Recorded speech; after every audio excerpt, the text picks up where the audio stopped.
Good evening. Thank you for joining tonight's webinar. We will begin at 7:02 p.m.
Hello, I'm Ebony Freeman, and I'm the Marketing and Communications Manager here at the Knowles Teacher Initiative.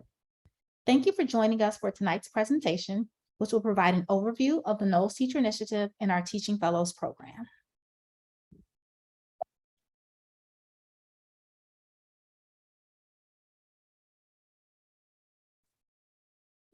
During this evening's presentation, we encourage you to use the Q&A box on your screen to ask any questions you might have. I'll relay those questions to Jen throughout the presentation. I'll also be sorting them to make sure that we get to all of your questions, and also typing responses that you'll be able to see as the presentation goes on, as time permits. Without further ado, I'll turn the presentation over to Jen. Thank you, Ebony. You're welcome. The Knowles Teacher Initiative was established by Janet and Harry Knowles in 1999 to support high school science and math teachers and ultimately to improve math and science education in the United States. At Knowles, we believe that teachers can and should be the primary agents of educational improvement. This belief is woven throughout all aspects of the Foundation's programming, including our Teaching Fellows program, which is what we'll be discussing today. Today, I'll outline an overview of the Teaching Fellow program and the benefits of being a fellow. Next, I'll discuss how to apply for the fellowship, including our eligibility requirements and the application process. So let's begin with an overview of the program. While new teachers are going through a certification or licensure program, they're often surrounded by a cohort of other new teachers and have a dedicated mentor or mentors that are with them in their classroom almost all the time. In addition, because they are usually connected to college campuses, they often have access to many resources, including journals, experienced folks for support, and classroom materials. The first few years of teaching, then, can be somewhat jarring for new teachers. Often, new teachers have a sense of isolation as they navigate their new school environment. Mentoring programs, in some cases, just aren't as supportive or comprehensive as teachers need them to be. And schools aren't always able to provide the intellectual resources through professional development or the physical classroom materials that new teachers need in order to be able to enact the vision of teaching in their classroom that they want. While they are attempting to learn a challenging new profession, they find themselves under-supported and under-resourced. Kelly's quote here speaks to how the Knowles Teaching Fellowship Program supports new teachers. I'll give you a moment to read the quote.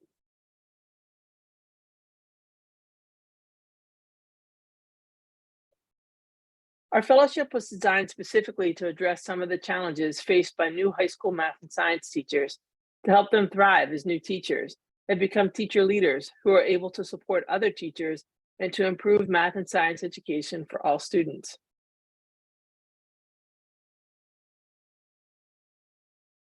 The Knowles Teaching Fellow Program is an intensive and cohesive 5-year program that supports early career secondary math and science teachers in their efforts to develop teaching expertise and lead from their classroom.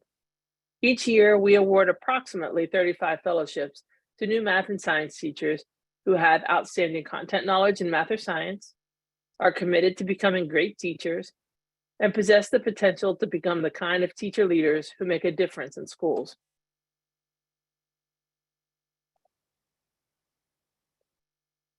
The fellowship has 2 phases. In phase 1, the first 3 years of the program, fellows work in 3 main areas. They reflect on and deepen their own mathematics and science knowledge to develop the specialized forms of content knowledge that are needed for teaching, and use that knowledge to create profound learning opportunities for students. Fellows also earn increasingly sophisticated ways of examining their classroom cultures and instruction by applying a variety of analytical lenses to data that help them see and then increase the learning opportunities being offered to all of their students. While focusing on these areas, fellows are also supported in becoming a community of inquiry that engages with and as critical friends. This emphasis on inquiry into your classroom with others serves as the foundation for teachers leading from their classroom.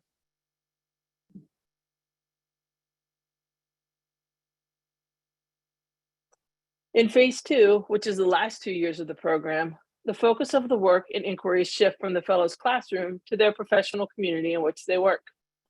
Fellows are supported in bringing in their school colleagues into their work, which requires that they make themselves vulnerable and open to other perspectives. Fellows grapple with their own professional goals and commitments and what it means for them to lead in their context. Additionally, they learn to understand their school and local community as a system, understand multiple leverage points for change, and experiment with ways to lead those communities toward better outcomes. Through all of this, we support the fellows to think about making their work and learnings more public in various ways.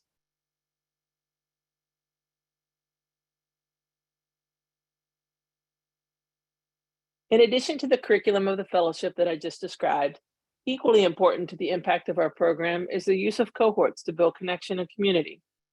We built our fellows program on a cohort model that allows fellows to connect with peers who are at roughly the same point in their teaching careers. And as our fellows finish the Teaching Fellow program, they tell us that there has been no greater professional support than that which comes from the cohort of teachers who go through the fellowship with them. The groups that fellows form in their cohorts allow them to experience what a small inquiry-focused learning community look and feels like, and allows them to experiment with various roles teachers might play in those communities. Through this, fellows are supported to reimagine and strengthen their working relationships in their own high schools.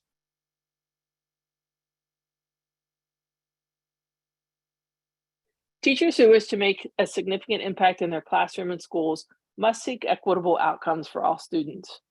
We know the U.S. educational system has traditionally marginalized some learners, leaving them without access to equitable instruction in high school math and science.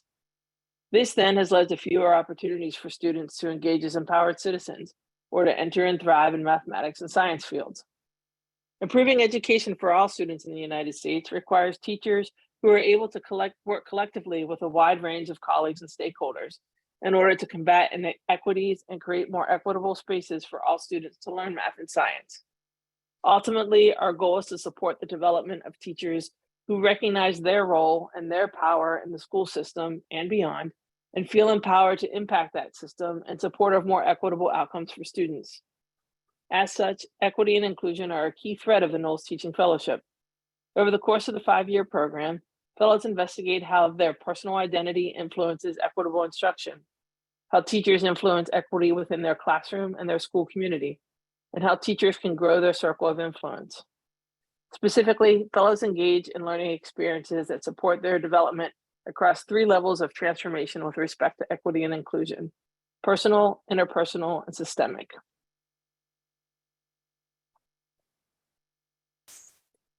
The Knowles Summer Conference is the official start to each fellowship year. This 3-day meeting takes place in July, usually in Philadelphia. It is a distinctive event that brings together members of the Knowles community, typically around 250 participants, to interact with, learn from, and provide critical feedback to each other within a variety of settings and structures. All cohorts of teaching fellows attend the meeting, along with many senior fellows who are engaged in specific activities related to summer conference, and staff and other experts in math and science and education also attend. The summer conference is divided between opportunities for fellows to work within cohorts and opportunities for them to engage with the wider community. In the mornings, teaching fellows begin the work of the year that is aligned with the specific goals of the phase of the fellowship which they are in. In the afternoons, meeting participants attend their choice of learning sessions that have been proposed, reviewed, designed, and led by fellows. These learning sessions may be structured as interactive presentations, a workshop, a collaborative learning group. Fellows who lead these sessions are provided with a coach who's a Knowles Senior Fellow that has participated in our coaching institute. Coaches support session leaders to establish learning goals and then evaluate the effectiveness of their session. Fellows also choose a book to read together each summer and organize a variety of unconference style discussions about the book throughout the meeting. And last, the fellows have opportunities to organize informal discussions over meals and during meeting breaks that allow them to find common ground, organize working groups, and discuss topics that interest them. For many fellows like Sarah, a science teacher in Queens, New York, the Knowles Summer Conference is often the first time they present at a professional conference. I'll give you a moment to read her quote.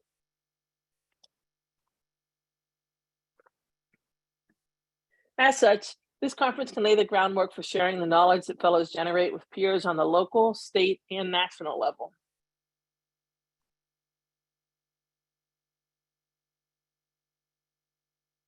In addition to the Knowles Summer Conference, we bring all members of a cohort together twice a year to meet in person. It is a significant investment, but a crucial piece of our support of beginning teachers. Meeting in person serves several important purposes. First, our staff plan and implement professional development session for fellows that introduce fellows to important new ideas in the fields of math and science education and teacher leadership.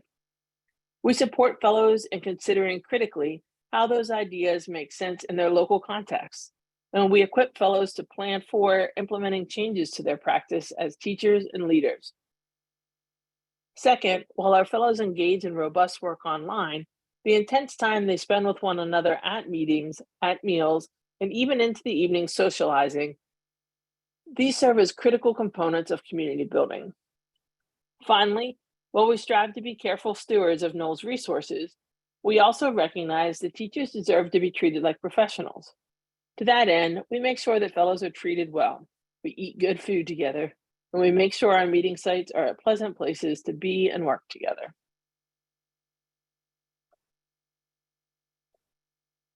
Olivia Bean, a chemistry teacher in Portland, Maine, shared this reflection about attending Knowles events. Quote, "The biggest impact has been about always improving and changing. Every time I participate in a Knowles event, I end up with at least one new thing I want to incorporate into my practice."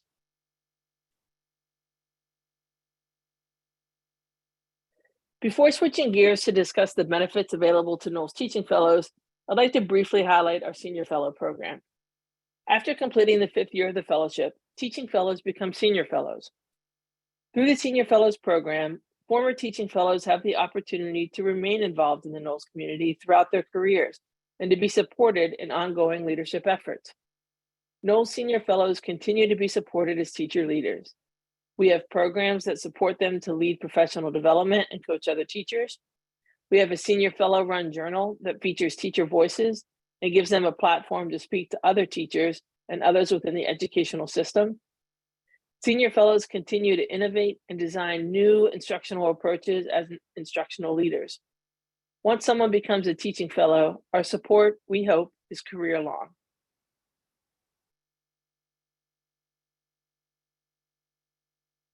Next, I'll provide a brief overview of fellowship benefits.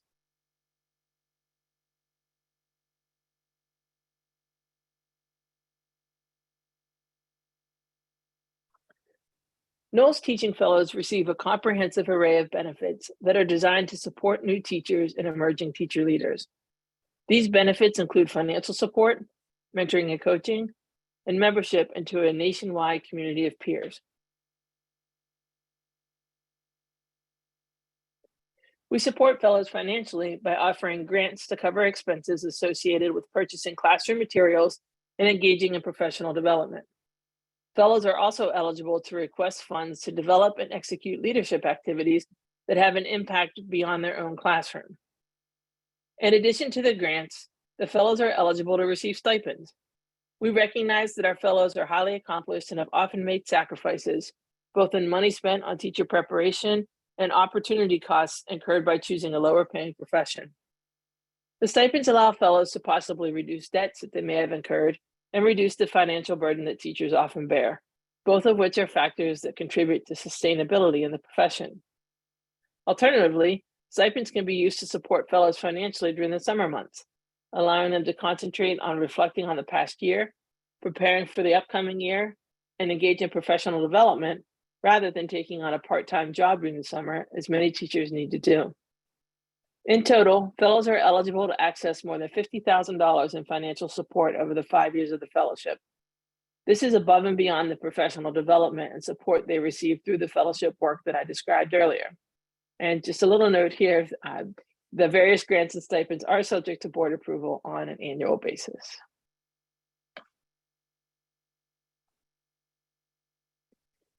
We value the expertise and knowledge of skillful teachers, which is why we support our fellows with mentors and coaches. In fact, we recruit staff with significant teaching experience to support our fellows. Our experienced teaching fellow staff with over 100 years of combined teaching experience view themselves first and foremost as teachers. Our staff regularly check in with fellows, supporting them to plan and reflect on instruction, talk them through challenging professional dilemmas, and support them through some challenges.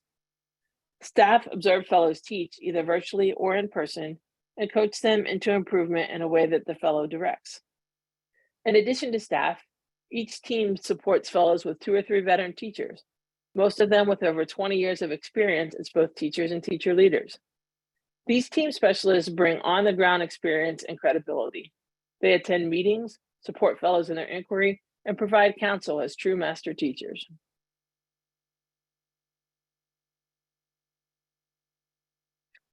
Again, Knowles Fellows are able to tap into a support network of more than 450 teachers who are committed to improving math and science education.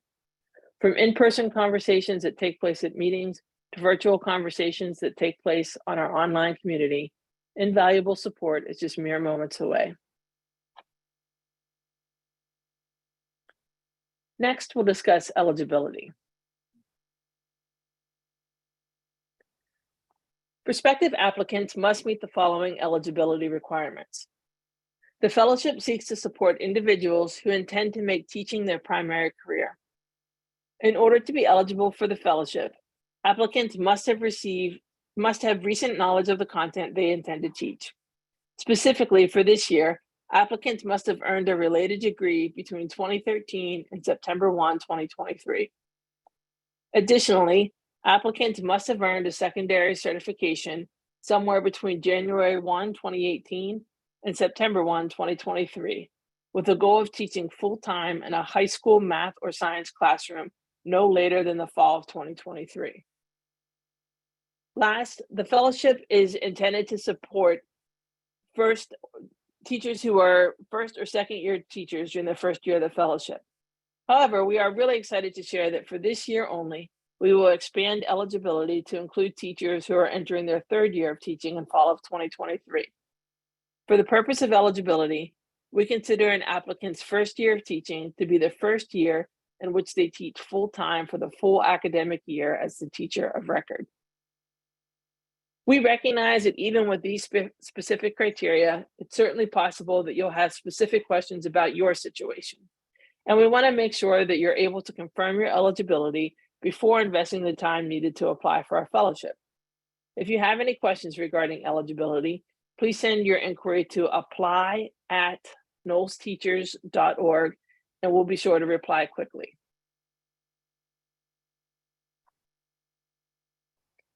Last, I'd like to highlight the application process. The application process for 2023 has 3 parts. To be considered for a 2023 Knowles Teaching Fellowship, applicants must submit an online application, participate in individual interviews, and participate in group interviews. And I'll briefly describe each of those now.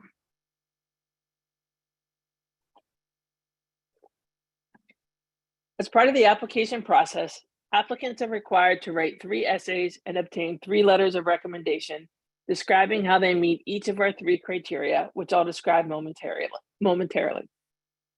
In addition, all applicants submit a CV or resume and unofficial transcripts from all of their college experiences.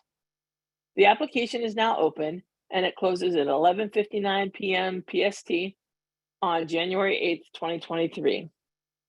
You can visit our website at www.knowlesteachers.org/apply to learn more, and then click on the apply button to begin the process.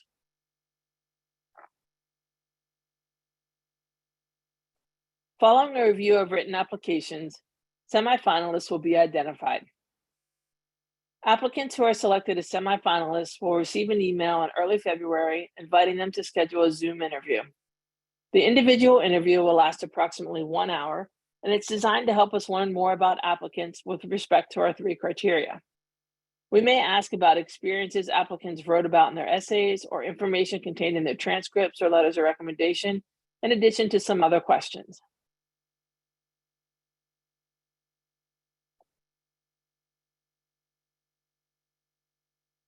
If an applicant is selected as a finalist, we will invite them to participate in group interviews, which will take place virtually on Saturday, April 29th, 2023. The group interviews will take place throughout the day, beginning at 10 a.m. Eastern, and may go well into the evening. Participation in all of the activities is mandatory, and none of these activities can be rescheduled. An applicant should make sure they are eligible throughout the day on April 29th. If an applicant is selected as a finalist, but determines later that they cannot attend the group interviews, their application will need to be declined at that point.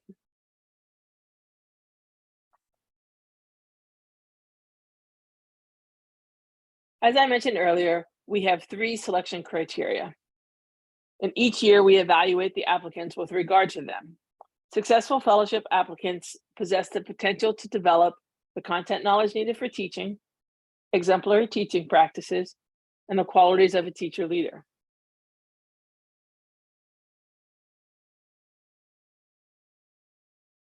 The first of our criteria is the potential to develop the content knowledge needed for teaching. On our website, you can find a full description of this criterion. In short, we're looking for people who have a strong preparation in their content discipline and who have the potential to develop the specialized content knowledge that teachers need to teach well. We do expect that fellows will have at least a bachelor's degree in a field connected to the subject they intend to teach. This does not necessarily mean that if an applicant intends to teach math, for example, that they must have a degree in math. Some of our math fellows have degrees in engineering or other related fields. But it does mean that an applicant should have significant depth, breadth, and interconnectedness of knowledge from the coursework they have taken. In general, successful candidates tend to have at least a 3.0 GPA in their college coursework, and especially in their math or science coursework. In addition to evaluating a candidate's coursework, we also look at an applicant's response to the essay and the letter of recommendation that were both written to address content knowledge for teaching. We also consider any awards, honors, internships, or other distinctive content-related experiences that they have had. I do want to say an additional word about the letter of recommendation. You'll notice that I said that the letter of recommendation written to address content knowledge. It's important to realize that the 3 letters of recommendation are all written to different criteria. For each of the criteria, we are seeking someone who can directly address a candidate's potential within that criterion, not just a general letter of recommendation.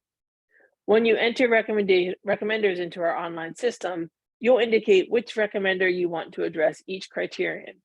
So for content knowledge, it should be someone who can speak to your math or science background and understanding and how that might impact you as a teacher.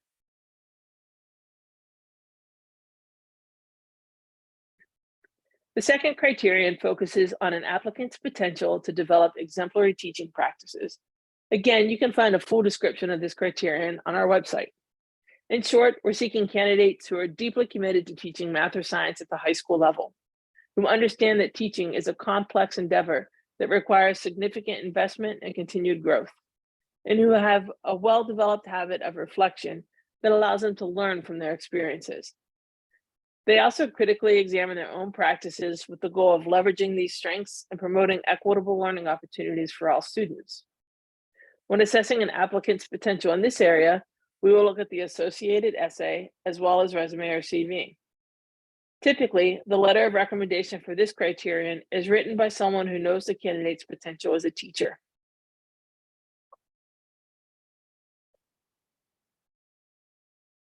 The third selection criterion is the potential to develop the qualities of a teacher leader. The Knowles Teacher Initiative is committed to the belief that teachers can and should be change agents in education. Knowles seeks candidates who have developed their capacity for collaborative leadership in previous experiences and demonstrate the propensity to continue to develop as leaders in and from the classroom. We review the essay written for leadership as well as the resume or CV. Letters of recommendation for this criterion speak to the candidate's leadership potential and may not necessarily be someone who knows the candidate from an academic or teaching setting.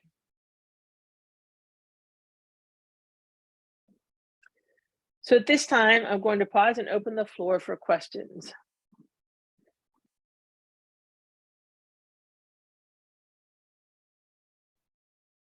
If you have any questions at this time, please enter them in the Q&A box, and we'll be happy to answer them.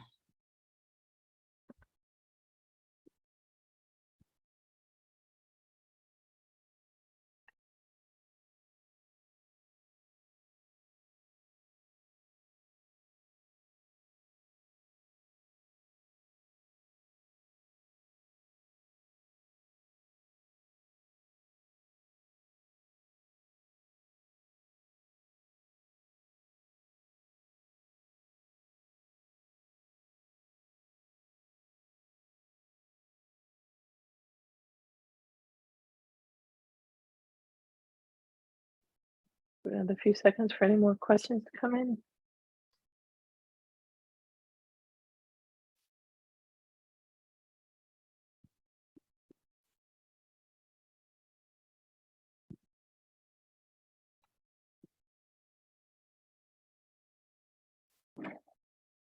Okay. I have a question, Jen. Are you able to have more than one letter of recommendation for each of the areas?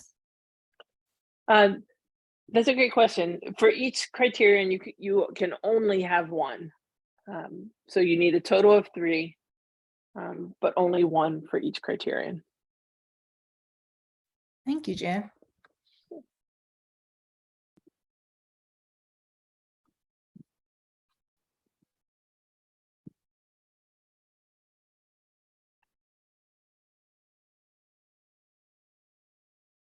Any others? Okay, good.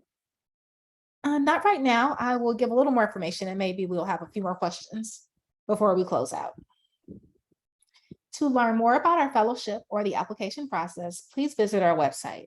If you are eligible, I encourage you to scan the QR code shown here to start your application, which will only take a few moments. If you have any questions that were not addressed in the presentation or on our website, please contact us via email at apply@knowlesteachers.org for assistance. And I'll pause just for a few more seconds in case there are any burning questions that someone would like to ask tonight.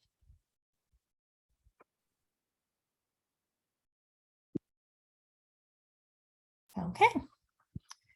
Is there a calendar or schedule resource available that covers the dates and events that occur throughout the year as part of the fellowship?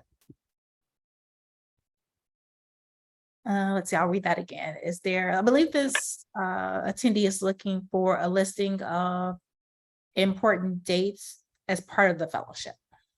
Yeah, so the information for like all of the application parts is on the website, but for if awarded a fellowship, we do know the dates for every summer conference for the next few years. We have those all 5 years out in advance. And it's with very rare exceptions, it's always the last full weekend of July. But the cohort meetings are always determined by June 1 of the year. And we seek input from fellows in terms of availability and such. So we try to find a weekend where everyone's available. But they always occur, the fall meeting occurs in October or November, and the spring meeting occurs usually in March or April, sometimes the last part of February, depending on availability. Thanks, Jen. If that did not answer your question, please enter a little more clarification in chat or in the question and answer box, and we'd be happy to answer it.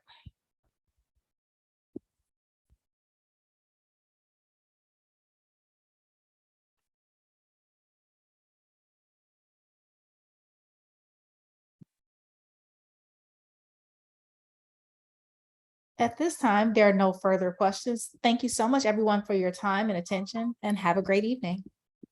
Thank you, everyone.